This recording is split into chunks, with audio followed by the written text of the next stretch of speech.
Hello guys, it's your boy Young Diamond. I welcome you once again to this channel. Now straight to the matter at hand.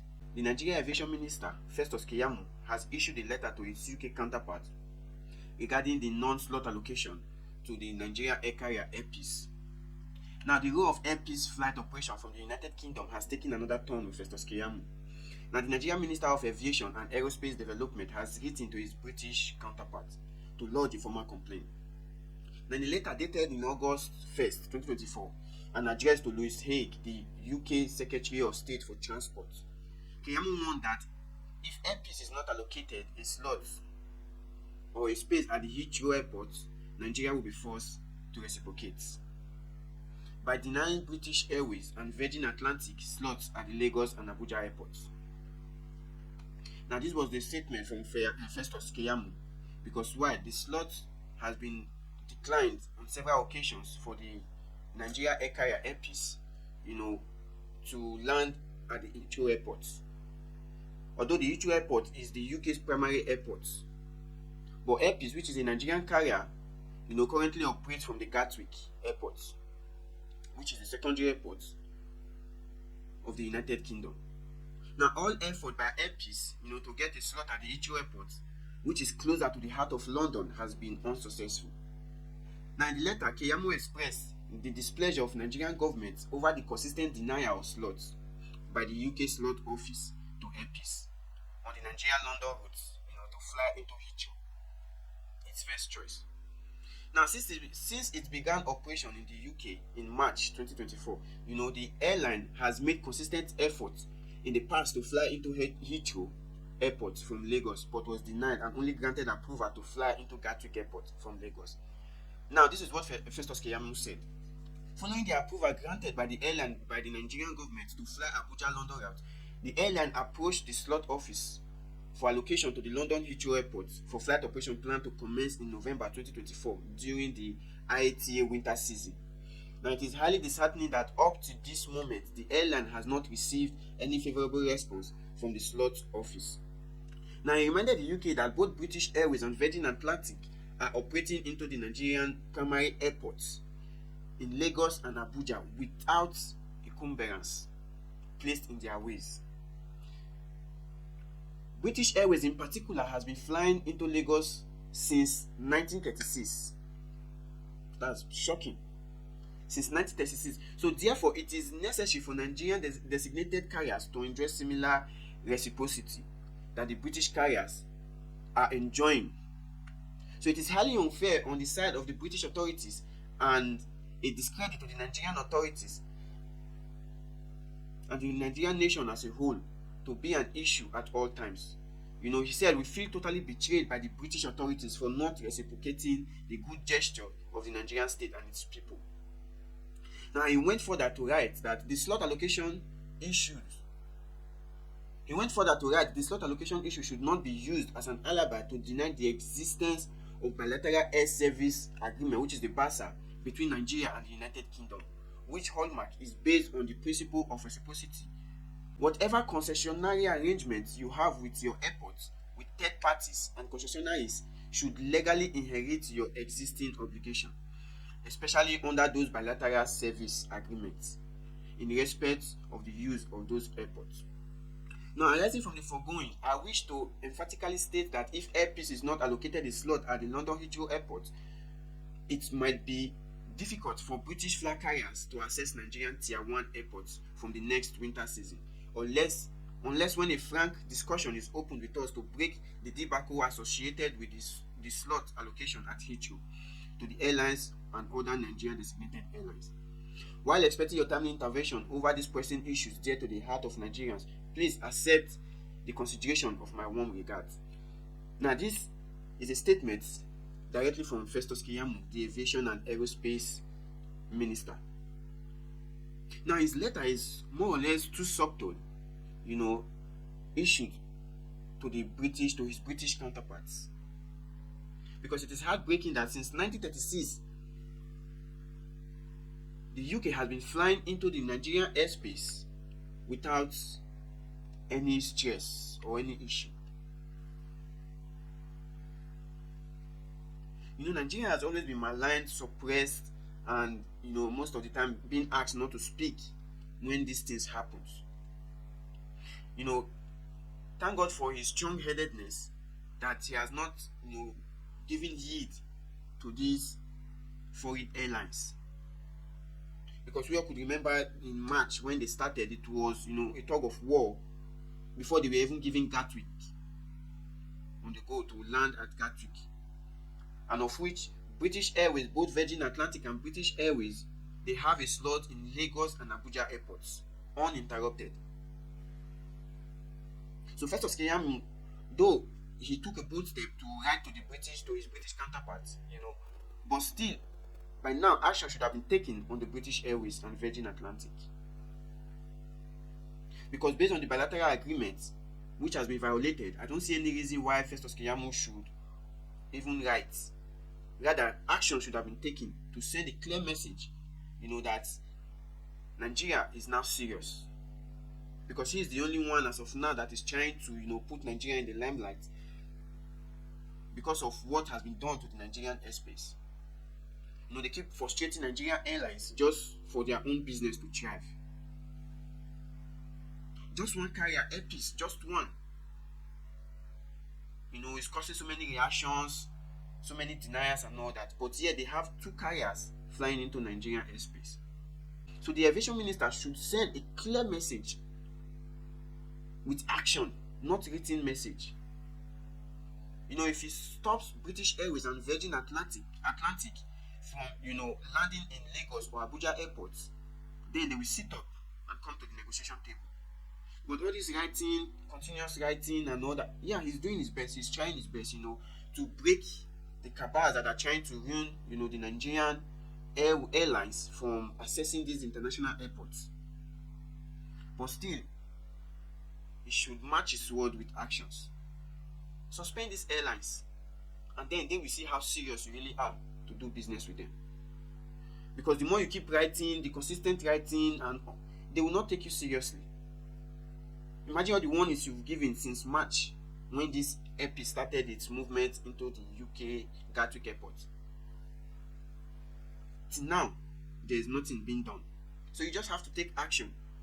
Suspend both flights, or rather, you move them to our local airports, and then when they feel, the heat and the disgruntledness of the Nigerian people or their own people, then they will be able to act swiftly. Because all these write-ups, continuous write-ups, that is why they take us for granted. They take Nigerians for granted. They take our leaders for granted because they are good with writing and speaking, but no action being taken. So this government should be a government that takes action rather than keep talking. So I urge Festus Keyamo to, match his words with action, strict action. Because they have more to lose than we ourselves Nigerians. The UK Airways, British Airways, and Virgin Atlantic, they have more to lose. Because the path from Nigeria to UK is just like Nigerians traveling from Lagos to Benin or from Benin to Abuja. A very busy airways, which is why they don't want any competitor that will be bad for their business. So match your words with action. Transfer them to local airports where it will be difficult for them to, to get their acts together, and then they will come to the round table and discuss and allocate the slot that is needed in the Heathrow Airport, which is the #1 airport in the United Kingdom. So I rest my case. 30 CNG buses was donated to the Nigerian government. Now the NNPC and DAPMAN donated these CNG buses to the Nigerian federal government. 30 CNG buses was donated to the federal government by DAPMAN, which is the Depot and Petroleum Product Marketers Association of Nigeria, and NNPC. Let's take a look at the video and we'll come back. Definitely be able to achieve the prosperity that we are working hard to accomplish for our people. The president then commissioned the buses. Inaugurated the buses.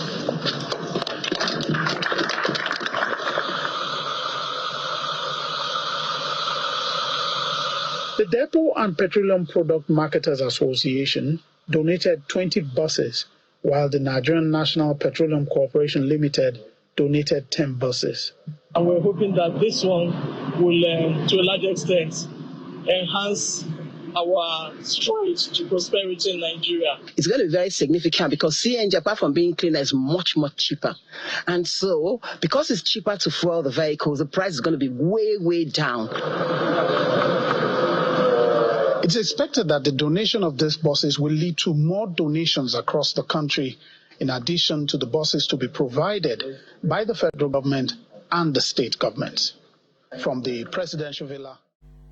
Now, the chairman of the DAPMAN, Winifred Akpani, described the former unveiling of these buses as a game changer, for the transport sector. Now, Tinubu has assured that the buses would help ease transportation challenges faced by Nigerians, especially in the Federal Capital Territory. Now, in this phase of procurement, 30 buses were acquired from Innocent Motors, an indigenous vehicle manufacturing company. So, at the ceremony performed at the State House in Abuja, Tinubu disclosed that the commercial vehicles in Nigeria make part of 80% of the national petrol consumption, costing the country billions of naira monthly. 5 of the 30 CNG buses were driven to the forecourt of the presidential villa, where the president officially inaugurated them for public use. Now, the president said, "I am very honored to be here. It is a great expression for me to receive these buses on behalf of the Nigerian government and making a significant innovation to the Nigerian transportation system. Utilizing natural gas to power our transportation industry is next way to go for many countries, especially in Nigeria. With our own gas, if we work harder, be productive and innovative, it is an economic necessity that we should embrace." I noted that the yearning of many ordinary Nigerians on transportation.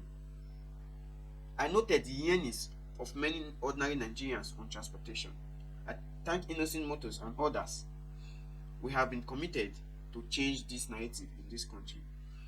If we can enhance our energy competitiveness and bring about transformative changes like this, we will definitely be able to achieve the prosperity that we are working hard to accomplish for our country. Now, these buses, along with the CNG being convertible, is very encouraging and promising to enhance our transportation system. Countries like India mandated CNG for commercial vehicles since 2004. In Nigerians, commercial vehicles make up of 80% of our petroleum demand, costing us trillions of naira each month. Now, the solution is here. We have it. We will work on it. We promise you things will get better. Prosperity will be achieved. Now, this is from our president.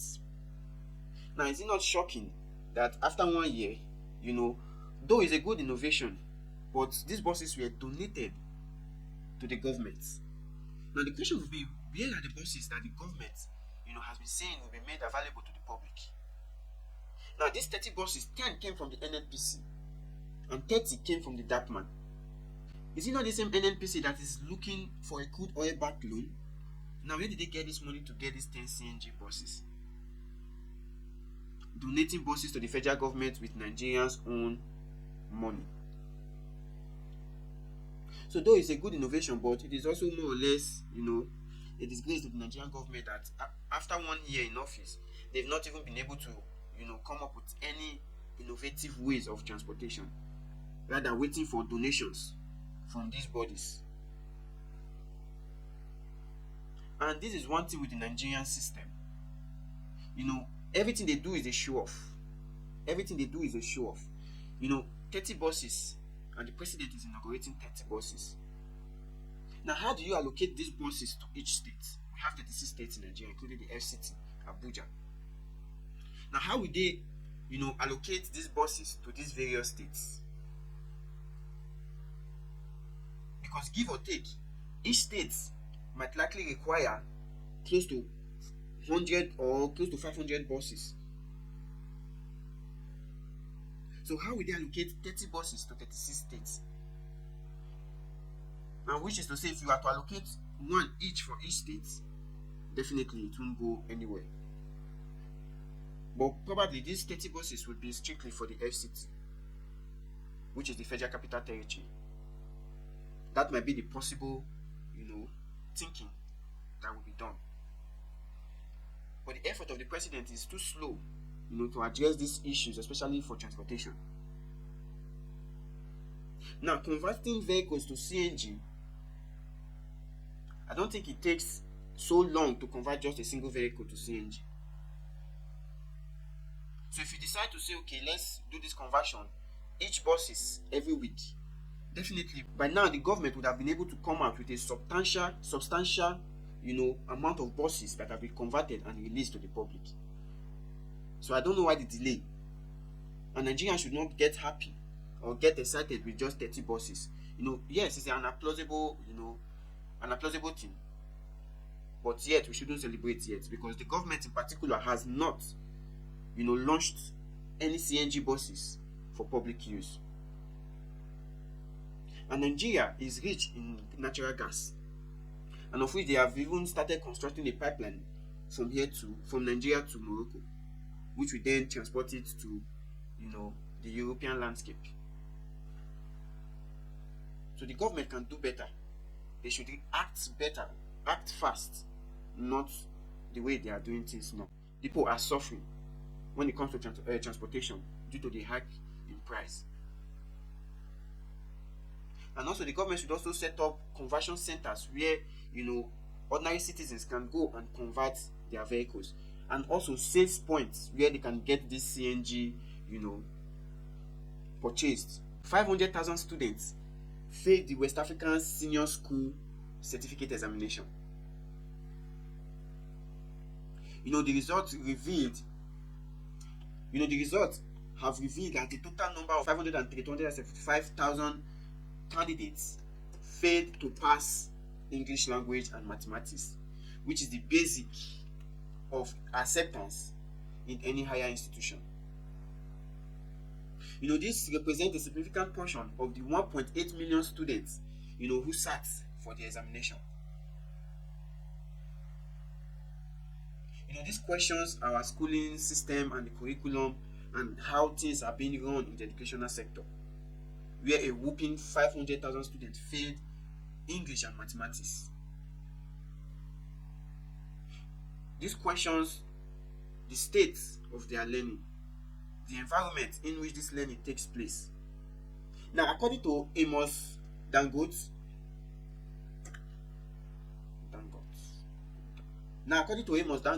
head of WAEC Nigerian office, the results show a concerning trend of poor performance in core subjects. The failure rate in English and mathematics has raised concerns about the quality of education and preparedness of Nigerian students for higher learning. Now, Amos Dangote said, out of the 1,805,216,000 who sat for the examination, only 1.3 million candidates obtained credits and above a minimum of 5 subjects, including English language and mathematics, which is very sad for 500,000 students who did not pass. Now, comparison of this percentage of candidates in the West African Senior School Certificate Examination for school 2023 and 2024 revealed that in this year 2024 WAEC, there is 7.69% decrease in performance. That is those who obtain credits above a minimum of 5 subjects, including English and mathematics. Now, this is strange. Although it has been happening, the difference is very clear from 2023 to 2024, with a whopping 7.9% of students who failed in that exam. And if you must get admission into any higher institution, maths and English is a compulsory subject that you have to get at least a credit, in both subjects to be able to access admission. So probably, the curriculum should be revised or should be revisited to know why these students failed. Now, one of the reasons why I think these students failed is, one, the environment, the state of the country, the hardship going on, whereby students have to fend for themselves. After school, they will have to, help their parents, having little time to concentrate on their studies. There is a mental drain when it comes to the current state of Nigeria, and which can lead to lack of concentration in these youngsters. Because whether we like it or not, the effects is playing on the minds of every individual, especially living in that country. sometimes we say Nigerians are strong, but the adverse effect or the societal effect takes a toll on the youngsters. So the Nigerian government should visit the reasons why these students failed in their exams. This is so sad as 25 deaths in the Oyo accident happened. At least 25 people have been reported dead in an accident on Tuesday along the Ojo-Iwo road near the Agbowo-Ajao area of Ibadan, Oyo State capital. Now, this incident happened as a result of a trailer carrying roofing sheets and collided with an 18-seater Hummer bus, a Micra taxi, a Honda CR-V car, resulting in loss of lives. And some passengers have been rushed to the hospital. Now, this again is tragic. Having 25 losses in a single accident. Now, this begs to question the role of the Minister of Transportation, both federal and states, because each state has its own Minister of Transportation, and also the federal government has its own Minister of Transportation. Now, what are the sensitization of the Nigerian citizens, especially the drivers, on road management, on road safety? Each vehicle has its own limits, drive limits, depend on the type of road they are applying, depend on the type of road they are moving on. So this is a message that goes to the Minister of Transportation. You have to call all these drivers back to school. Then you teach them what it means to be a driver on the highway, what it means for your vehicle to be up and doing before it gets into the highway. Most of the time these incidents always occur when a trailer face brake and then bash other cars for it to stop. And we all know the force of these heavy duty vehicles on our highways. In developed countries, the maximum speed limit of any heavy duty vehicles is 80 kilometers per hour. The maximum is 80 kilometers per hour. But here you see heavy duty vehicles running at 120, 150 in the Nigerian space. So the Minister of Transportation, they should sit up and revise the road standards of these drivers. Because every now and then you keep hearing incidents happen on the highway, accidents here and there. Majority of the causes are heavy duty vehicles. Because of the top speed they are going, and most of the time they fail brake, which result in this incidents. And most of the time the failure of their brakes might be due to the excessive speed they are on, and which makes the brake fail to contract to stop the vehicle in time.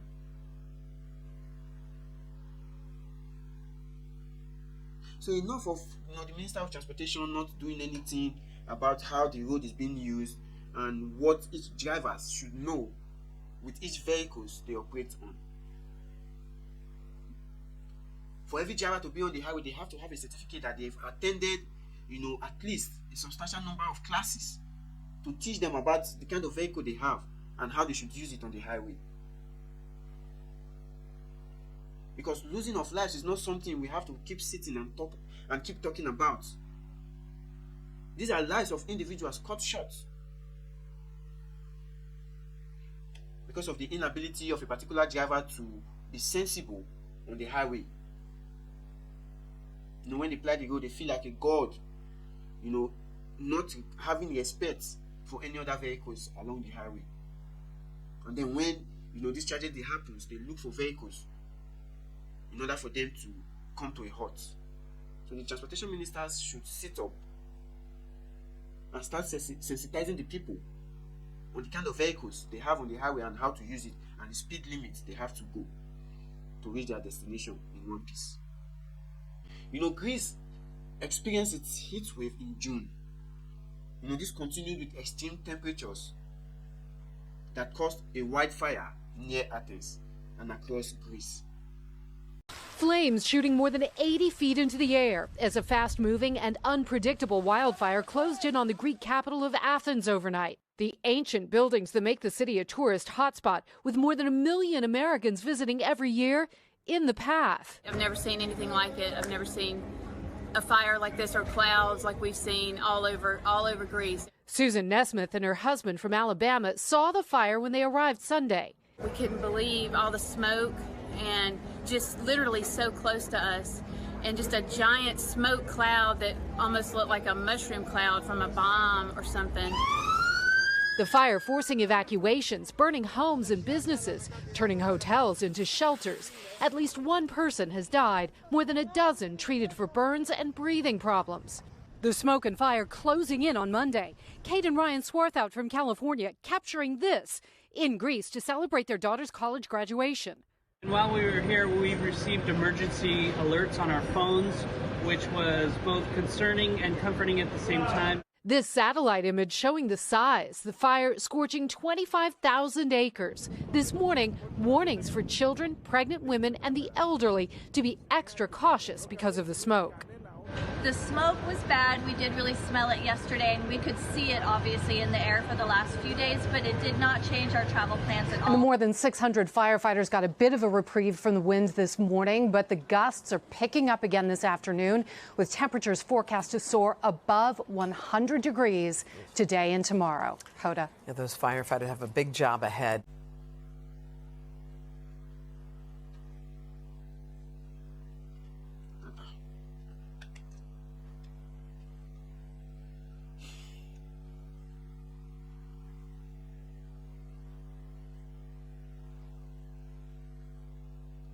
Now, Greece is now well within its peak summer season, with tourists from all over the world flocking to the country and its islands to enjoy the sandy beach and guaranteed sun. However, Greece's earliest heat wave in June marked the start of another summer of extremely high temperature and wildfires. Only a couple of weeks of the wildfire, tourists have described, it as apocalyptic, as scenes of smoke after more wildfires broke out on the island of Kos, Chios, and Crete, which were then followed with a severe fire near Thessaloniki. Now, this is what is going on in Greece due to the high temperature. And it's now Europe is seeing its own, wildfire after America and Australia that has been having their, scenes of wildfire over the years. Due to rising temperature, they call it the global warming. A little fire, caused huge scenes. Now, Greece is going through one of its, tough times and worrying times as firefighters, are trying to bring this fire to a halt. It has been going on since June and is still ongoing. They've been able to curtail to an extent, this wildfire.